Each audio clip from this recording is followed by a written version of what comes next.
Assalamualaikum warahmatullahi wabarakatuh. Selamat siang dan selamat sejahtera pemirsa. Jumpa lagi kita di hari ini di Forum Kalbar. Ya, kalau kita bicara mengenai bumi Khatulistiwa Kalimantan Barat, tentunya kita melihat bahwa banyak sekali suku bangsa ataupun suku-suku yang ada di Kalimantan Barat ini. Begitu beragam, begitu banyak sekali. Dan kita mengharapkan bahwa keragaman ini bisa menjadi modal dasar kita. Ya, seperti pembicaraan kita di hari ini tentang keragaman budaya, modal dasar pembangunan di Kalimantan Barat. Karena dengan berbagai macam suku bangsa ini bisa saling mewarnai. Seperti pepatah mengatakan, unity in diversity. Nah, untuk mengulas lebih lanjut dan lebih dalam lagi mengenai keragaman budaya, telah hadir di tengah-tengah kita, ya, seorang abang, ya, abang yang cukup luar biasa ya, ganteng, energik dan lain sebagainya. Ada Bang Henry Venus, ya. Assalamualaikum Bang. Waalaikumsalam, Salam Pak. sejahtera. Sehat selalu ya. Alhamdulillah sehat, Pak. Alhamdulillah. Beliau adalah penggiat budaya Kalimantan Barat. Iya. Bang Henry, Ya, ini kita kalau dalam slogan-slogan sendiri dikatakan unity in diversity, keberagaman, satu dalam keberagaman. Memang bumi Kalimantan Barat kalau saya bisa mengistilahkan seperti Indonesia mini ya. Banyak sekali suku budaya dan sebagainya. Nah, berbicara sebelum kita betulkah bisa dijadikan modal dasar, tapi kita bicara dulu keberagaman nih. Gimana nih menurut Bang Henry keberagaman di bumi Khatulistiwa ini? Terima kasih sebelumnya kepada TPRI yang sudah memberikan kesempatan kepada saya untuk hadir Orang di sini. lama lagi ya. Keberagaman menurut saya memang adalah yang pertama modal dasar. Modal dasar. Ya. Kedua adalah kunci dalam keberagaman. Yang ketiga adalah yang pastinya Bhinneka Tunggal Ika. Iya.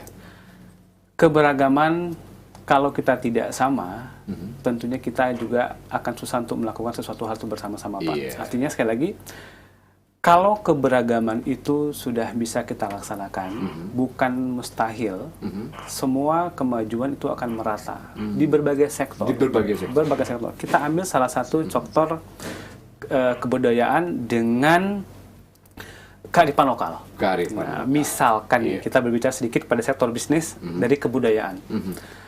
Kota Pontianak terkenal dengan kain tenun Cora Insangnya. Kain tenun, ya, corak Ya, kita ciri khas Melayu. dari kota Betul, Pontianak. Pak, ciri khas dari kota Pontianak. Nah, ini kan adalah kearifan lokal yang bersumber dari sebuah kebudayaan. Kebudayaan apa? Bangsa Melayu. Nah, kita ambil lagi misalkan dengan masyarakat suku Dayak, dengan berbagai macam kearifan lokalnya. Ornamennya, Betul. seni ukirnya Seni mendunia. ukir, iya. Patung-patungnya sangat mendunia, betul. Apalagi seperti manik-manik dan segala macam itu. Nah, kearifan-kearifan lokal dari berbagai macam suku bangsa yang ada di Kalimantan Barat sangat kaya, Pak. Betul. Sehingga kearifan-kearifan lokal yang bersumber dari kebudayaan tadi mampu menghidupi mereka. Di mana? Nah, kalau menghidupinya itu di mana tuh, Bang? Oke, misalkan kita beralih ke kota Pontianak yang sangat begitu banyak. Kota Pontianak terkenal dengan beberapa sektor usaha. Zaman dulunya kita berbicara tentang kopra dan kapas dan karet. Nah, pengusaha-pengusaha zaman dulu ya? hasil buminya cukup terkenal. Oke, kita masuk ke kearifan lokal seperti tenun Cora Insang. Pengembangan tenun Cora Insang hingga saat ini itu sangat luar biasa majunya. Nah, kita ambil salah satu contoh sentra di Kanun atau Kampung Tenun di daerah Batu Layang misalnya. Nah, di sana boleh dibilang rata-rata yang bagian ibu-ibunya itu menenun. Menenun ya? Iya, menenun tenun Cora Insang. Artinya kearifan lokal yang mereka produksi itu mampu menghidupi banyak orang. Minimal keluarganya. Keluarga, mampu membiayai anak sekolah dan lain-lain. Dan Jadi Bang Henry, di sana itu ditenun ya insang tuh? Iya, Pak. Bukan dicetak ya? Kalau untuk kain tenun Cora Insang aslinya itu ditenun. Aslinya ditenun Ditenun sebetulnya. dengan menggunakan alat tenun tradisional. Nah, kenapa menggunakan alat tenun tradisional? Itulah keasliannya. ATBM itu ya? Beda, bukan Pak. mesin, bukan? Bukan. Kalau tenun tradisional hanya mampu menghasilkan kurang lebih 16 meter kain tenun, jika dibagikan 2 itu dapat 8 kain. 8 kain. Jadi kalau satu sarung itu 2 meter, jika hasil produksinya 16 meter, 16 meter. dapatnya 8 8 kain. Iya. Kalau ATBM itu mampu memproduksi lebih banyak. Lebih banyak. Oh, jadi ini lebih ini lagi di bawah itu lagi, jadi lebih sederhana lagi maksud saya. Iya, daripada cepat. ATBM itu sendiri. Iya, tetapi sebenarnya dalam untuk pengerjaan kita lebih senang yang memang tradisional. Nah, kalau yang ATBM biasanya untuk coraknya tidak sebagus tradisional karena ada beberapa teknik atau tarikan pada benang itu sehingga menjadikan pola corak insang itu menjadi lebih rapi.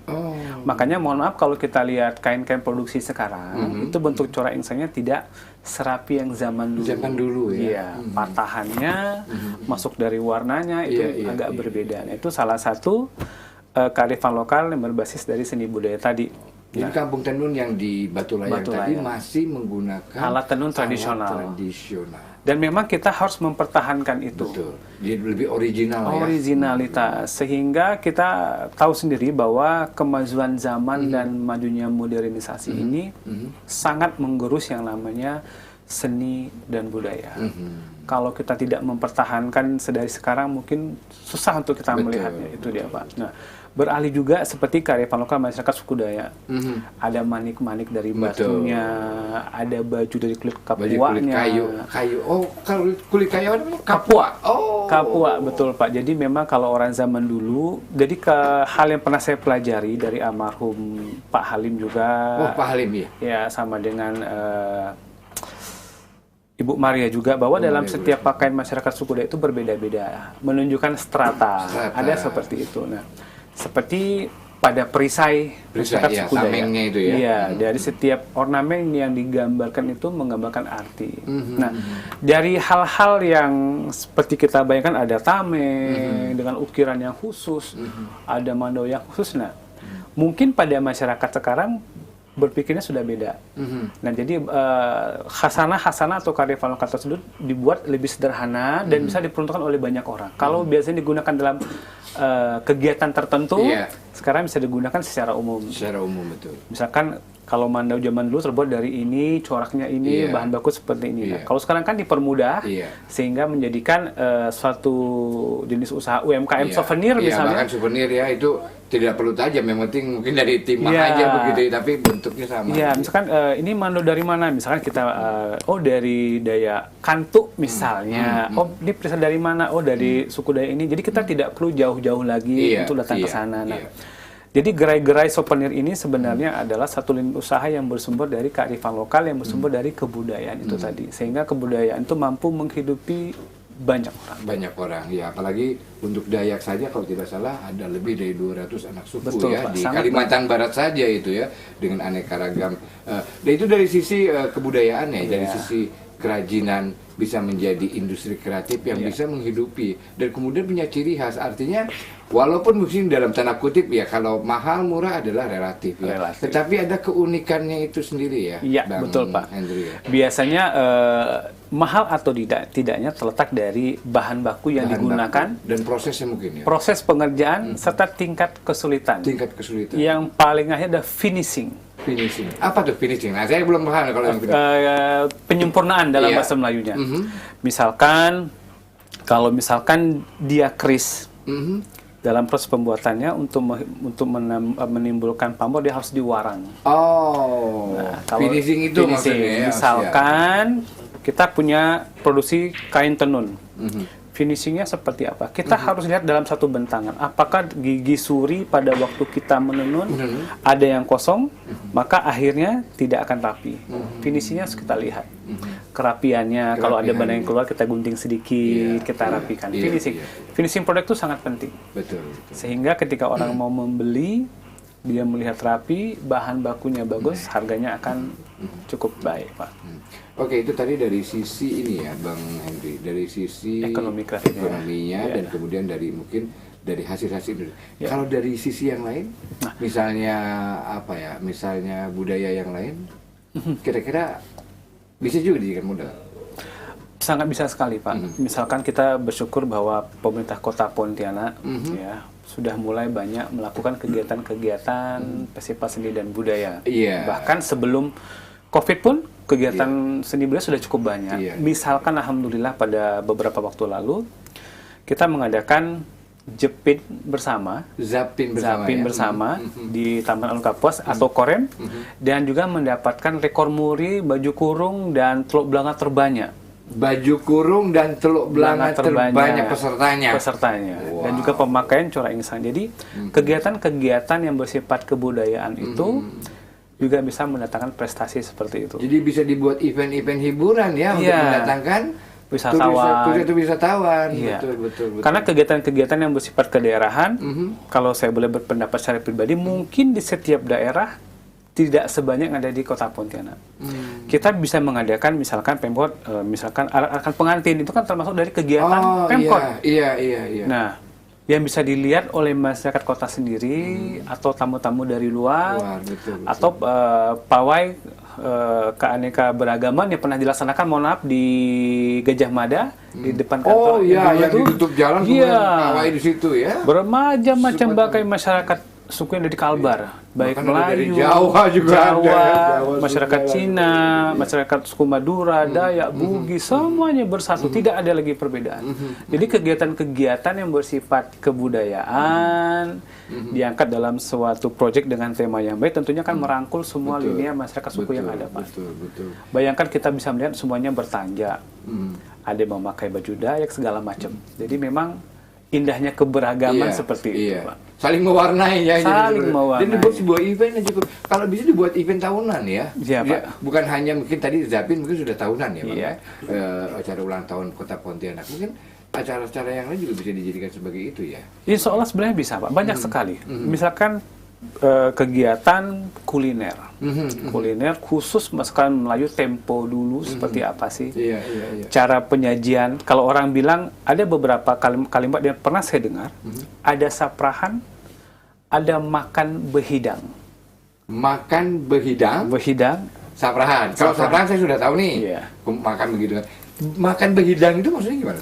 Makan behidang itu kurang lebih seperti saprahan juga. Bedanya? Makan bersama di lantai, tetapi penyajiannya itu cukup lengkap dengan menggunakan pahar sebagai alas buahnya. Pahar itu seperti baki dari perak atau kuningan. Iya. Nah, makanan itu dihidang di atasnya. Lengkap dengan kuningan, tempat cuci tangannya. Ya. Jadi makan behidang itu rata-rata digunakan rata-rata Melayu-Melayu bangsawan tempo dulu. Untuk menghidangkan tamu. Iya, kalau bersaprah itu kita makan bersama dalam satu kegiatan. Sebenarnya makan bersaprah juga. Mungkin waktu saya masih kecil-kecil atau bapak atau kecil-kecil pernah melakukan hal makan bersaprah tanpa kita sadari. Apa tuh? Makan di lantai sama ibu, bapak. Sebenarnya sama. Itu sama. Ya, betul. Cuman hanya bedanya dalam satu event itu dikemas dengan model yang berbeda. Karena lebih menarik lah gitu. Menarik. Karena kita makannya tidak ramai, ya terdiri dari beberapa orang di rumah. Tapi kalau kita dalam kondisi tamu-tamu yang ramai, kegiatan yang ramai otomatis dilakukan dengan cara yang lebih baik. Artinya duduk dengan ramai, dengan rapi, karena yang selama ini kita lihat makan bersama itu kan selalu ramai. Betul. Nah, padahal kalau menurut saya pribadi, mohon maaf kalau saya salah, bahwa kegiatan kita sehari-hari pun makan bareng di lantai juga hal yang sama. Ya. Nah, tapi sekali lagi ada juga makan bersapra, ada juga makan behidang. Sebenarnya sama, tetapi sedikit ada perbedaan cara penyajiannya seperti itu, Pak. Dan mungkin juga upacara-upacara pelantikan Raja Sultan itu bisa dijadikan ini juga ya, sebagai event tahunan. Jadi kegiatan seni budaya itu sangat banyak sekali. Seperti mohon maaf, ada di Mempawah Robo-Robo. Iya, itu betul. kegiatan yang sangat luar biasa. Banyak datang juga turis-turis dari luar negeri yang meliput. Betul. Kegiatan Robo-Robo itu sangat menarik sekali, Pak ya. Kalau kita lihat itu yang Mulia Raja Madan, begitu banyak ada buang-buang dan segala macam. Itu bisa menjadikan peningkatan potensi wisata sendiri. Mereka ini apa? Bidar ya? Bidar, bukan. Perahu bidar, bukan. Kalau di kita perahu Rancang Kuning ya. Ada perahu bidar. Perahu bidar ya? Iya. Ya kan naik mereka keliling menyapa masyarakat. Nah, itu kan suatu hal yang sangat menarik. Belum makan di luar kan kalau tidak salah robo-robo. Iya, makan di luar. Hampir sama Saprahan juga. Sama Pak. Kalau di Kota Pontianak yang saya lihat ya dari medsos, teman saya juga pernah mengikuti di Kampung Bansir Jalan Imam Bonjol, rata-rata warga masyarakat masih ya. bersapa itu di dalam gang ramai-ramai. Oh, ditutup gangnya makan sama-sama di luar ramai-ramai. ya. Jadi indahnya keberagaman seperti itu Pak. Kebudayaan itu merangkul semua lini. Iya. Tidak ada perbedaan. Ya artinya di samping kita melestarikan budaya Saprahan itu sendiri, sambil juga memperkenalkan yang namanya kuliner tradisional. Kuliner ya. tradisional. Iya. Jangan kita hanya tahu saya misalnya, bingke berendam ya gitu. Padahal masih banyak ya. Masih Asam banyak. pedas, Masam gitu. pedas. Misalkan ada satu minuman. Namanya